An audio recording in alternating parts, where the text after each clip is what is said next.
کل 5-6 قراردادیں وہاں پر پیش ہوئی ہیں. تو جب یہ قراردادیں اسمبلی فلور میں پیش ہوئی ہیں، جب اس ایشو کو ٹیک اپ کیا گیا پیپلز پارٹی کی طرف سے، قراردادیں پیش ہوئی ہیں، تو قراردادیں پیش ہونے کے بعد یہ ہوا کہ قادیانیوں کی طرف سے وزارت قانون اس وقت کی اور اس وقت کے اسپیکر اسمبلی اور اس وقت کے وزیر اعظم پاکستان کو ایک خط لکھا گیا کہ ہمیں بھی اپنا موقف پیش کرنے کا موقع دیا جائے. تو یہ جو نقطہ ہے بنیادی طور پر بہت زیادہ اہمیت کا حامل ہے کہ انہوں نے، قادیانیوں نے خود اپنے آپ کو بطور فریق، اس مسئلے کے بطور ضروری فریق کے تسلیم کیا اور حکومت سے مطالبہ کیا کہ ہمیں فریق تصور کیا جائے اور ہمیں اسمبلی کی کارروائی میں حصہ لینے کا موقع دیا. مرزا ناصر اس کو بھی بلایا گیا اور قادیانی اور لاہوری گروپ کے نمائندگان کو بھی بلایا گیا. انہوں نے اپنا موقف رکھا اور اس میں طریقہ کار، اسمبلی کی کارروائی کا طریقہ کار یہ تھا کہ جو بھی ممبران اسمبلی قادیانیوں کے حوالے سے کوئی سوال پوچھنا چاہتے تھے، وہ اپنا سوال اس وقت اس اٹارنی جنرل پاکستان کے سامنے، یحییٰ بختیار کے سامنے رکھتے اور وہ قادیانیوں سے جرح کرتا.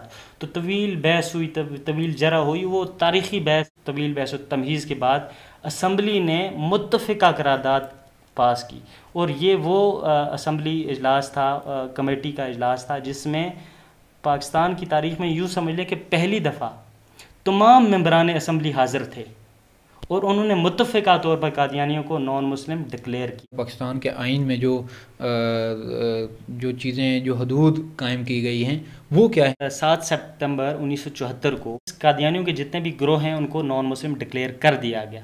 اب یہ تو پوزیشن واضح ہوگی کہ قادیانی نان مسلم اور غیر مسلم اقلیت کے طور پر پاکستان کے شہری ہیں، یہ واضح ہو گیا.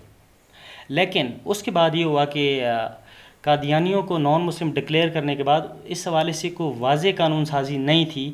شعائر اسلامی کا غلط استعمال ظاہری بات ہے معاشرے میں فساد پیدا کر سکتا تھا، اس حوالے سے کوئی قانون سازی نہیں تھی.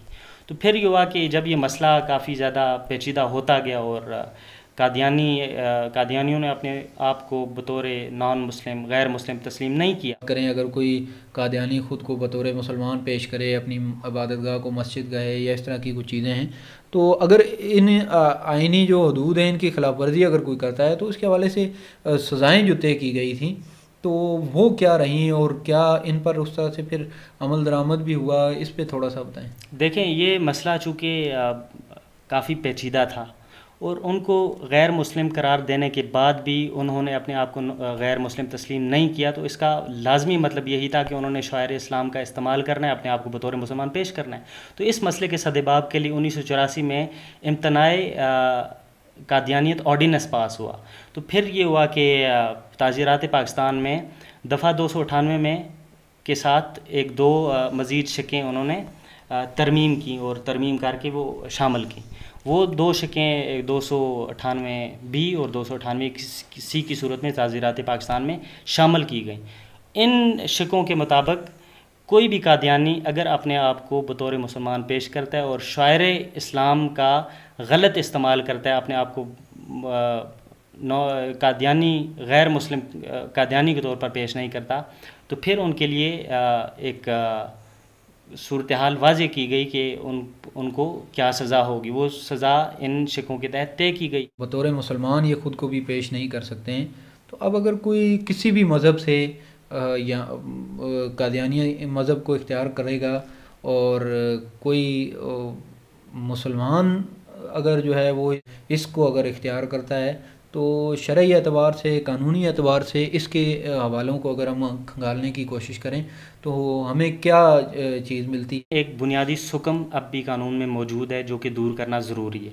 وہ یہ ہے کہ اسلامی بروئے شریعت اسلامی اگر کوئی فرد دائرہ اسلام سے اپنے آپ کو نکال دیتا ہے اور دائرہ اسلام سے خارج ہو جاتا ہے تو وہ مرتد قرار پاتا ہے. تو مرتد کی سزا پر اجماع امت ہے کہ کوئی بھی فرد اگر مرتد قرار دیا جاتا ہے تو وہ واجب القتل ہے.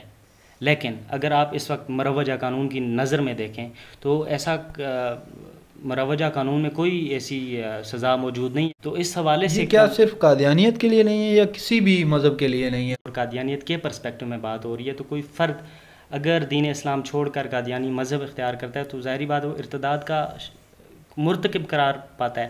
تو بروئے شریعت اسلامی اس بندے کی شریعت کے مطابق سزا ہونی چاہیے. کہ پورے پاکستان میں اس وقت حکومت پاکستان کو شدید تنقید کا نشانہ بنایا جا رہا ہے.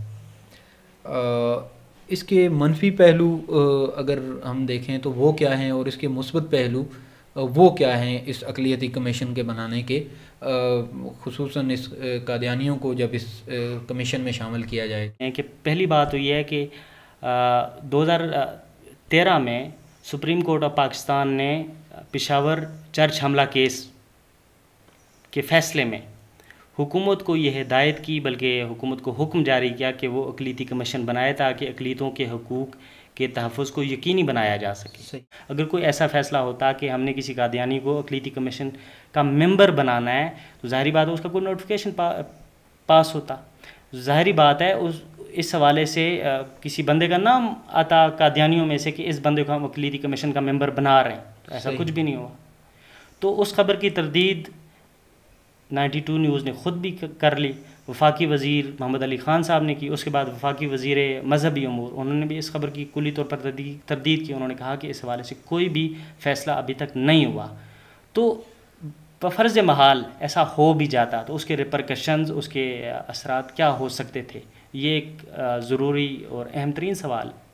کیا فوائد ہو سکتے تھے ویسے؟ دیکھیں، فوائد اور نقصانات دونوں کی اگر بات کی جائے تو اس پرسپیکٹو میں دیکھا جائے، چونکہ عموم تو یہ سمجھتے ہیں کہ عوام نے جس طرح اس پہ رد عمل دیا، اور خاص طور پر حکومت کے مخالفین جو ہیں انہوں نے جس طرح سے رد عمل دیا، ان کے کہنے کا مقصد تو حتمی طور پر یہی تھا کہ قادیانیوں کو اقلیتی کمیشن کا ممبر بنا کر جیسے کچھ حقوق دیے جا رہے ہیں اور ان کو اس سے فائدہ ہونا ہے۔ لیکن جو گراؤنڈ ریئلٹیز وہ یہ ہیں کہ اگر آپ کسی قادیانی کو اقلیتی کمیشن کا ممبر بناتے ہیں تو ظاہری بات ہے وہ اقلیتی کمیشن کا ممبر بنے گا، اور یہ تسلیم کرتے ہوئے اقلیتی کمیشن کا ممبر بنے گا کہ پاکستان میں اقلیتیں کن کو کہا جاتا ہے، نان مسلم۔